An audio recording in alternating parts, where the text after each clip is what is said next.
Je n'ai aucune idée des raisons pour lesquelles j'ai écrit ce livre, Je serais incapable de dire pourquoi j'ai écrit ce livre un jour, en fait. En revanche, il est vrai que l'écriture de ce livre correspondait à une nécessité. Ça oui, ça c'est une nécessité absolue. Une telle nécessité d'ailleurs que je l'ai écrit en 3 mois. À partir du lendemain, à compter du lendemain du jour où je me suis mis à raconter la bagarre dans la cuisine, j'ai mis 3 mois à écrire. C'est assez agréable d'avoir écrit ça, en fait. C'est assez agréable parce que, en fait, comment dire, la vie c'est pas grand chose, hein. On a oublié la naissance, on connaît pas la mort, et dans l'intervalle on fait ce qu'on peut et on essaie de gagner sa vie et on perd son temps en gagnant sa vie. Enfin c'est quand même un peu, puis on va mourir sans savoir pourquoi. Enfin c'est un peu c'est l'enfer quand même. Mais la vie ménage la possibilité d'intervalles, de trouées, de percées, où on dit quelque chose dont on espère qu'il ne mourra pas tout à fait avec soi.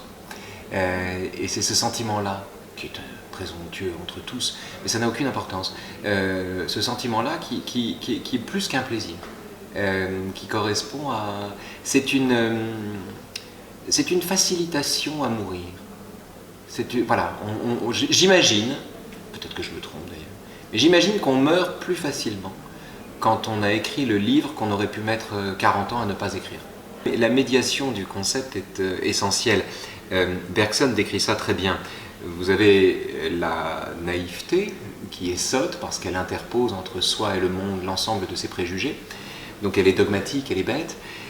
Vous avez vient la culture, la connaissance qui détruit les préjugés mais qui donne le sentiment de savoir, donc qui devient bête au carré.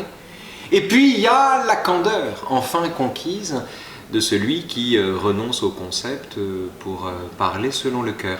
Et c'est un triptyque qui est un classique en philosophie. Nietzsche fait la même chose avec le chameau, le lion et l'enfant, qui rétablit l'innocence du devenir. Donc il y a quelque chose de ça. Alors je ne sais pas si... mais je serais malhonnête de dire que la littérature et la philosophie sont différentes en nature.